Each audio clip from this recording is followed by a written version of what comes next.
Hey, one thing I want to talk about real quick. A little about myself, and I'm also eating. So this is going to be a very interesting video. So,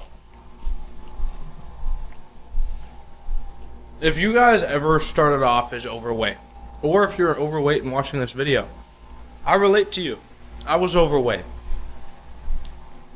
I was the kid that was always wearing the t-shirts in the swimming pools. Always the kid that would kind of hide behind my own arms because I didn't want anyone to see my freaking rolls. I was doing the ab crunches. I was doing the Thin-X ab circuits to get abs in 3 weeks because freaking I don't know, high school swim lessons were coming up or something, and I wanted to be in shape for that class so I could show off instead of being insecure and underconfident in what I have. I thought I had a bad physique. I thought I had a bad start. I thought I was not really going to get anywhere because I kept failing myself so many times. I was in so many bad ruts, so many darn times, and so many people that are in my position making videos don't talk as much about their struggles as they should because I still struggle now with certain little things, whether it's dysmorphia, whether it's feeling fat one day, whether I bulk a little bit and just gain a little too much fat. It freaking sucks because I still, have that little me in the back. But then I always got to look back at new pictures. And what you guys have to do, dude, instead of just freaking sitting there, instead of just waiting for results to happen, you can't just wait for results. That's not how anything works. You can't just wait. You need to take action, and action can be hard. It can be uncomfortable. It can feel like it's leagues ahead of you, and it's not, bro.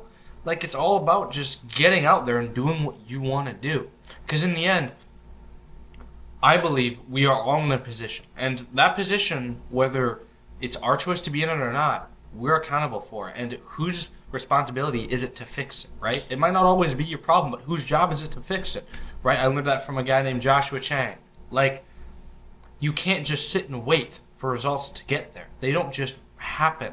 You have to go out there and you have to seek it. You have to experience it. You have to get that first taste of it. Dude, when you get that first taste and you see the scale go down a little bit, my gosh, that's more motivating than anything ever. I cannot tell you how many times that's happened, or I've gotten a little leaner, or I've seen a new vein pop out. I'm like, what?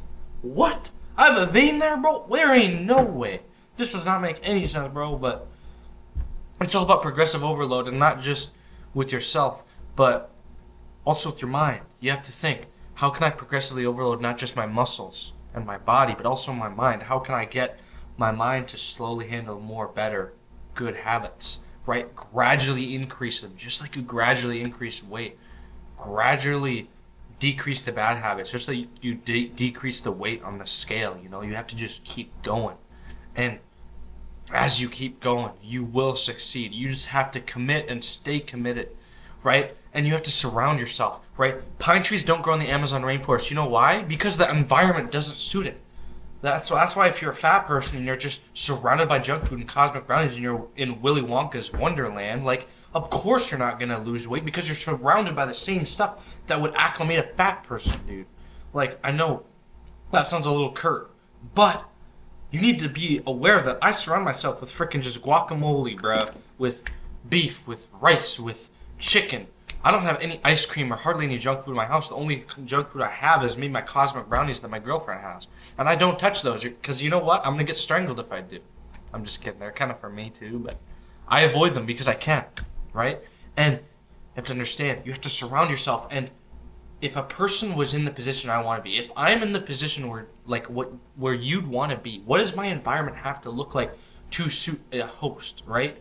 Like, you have to just, it's so hard to explain, bro. It's like, not hard to explain, you might get it by now, but your environment isn't going to grow itself. You have to grow your environment into something that can suit who you want to be and who you want to become, right? You need to start doing things, start acting a certain way, start feeling certain things.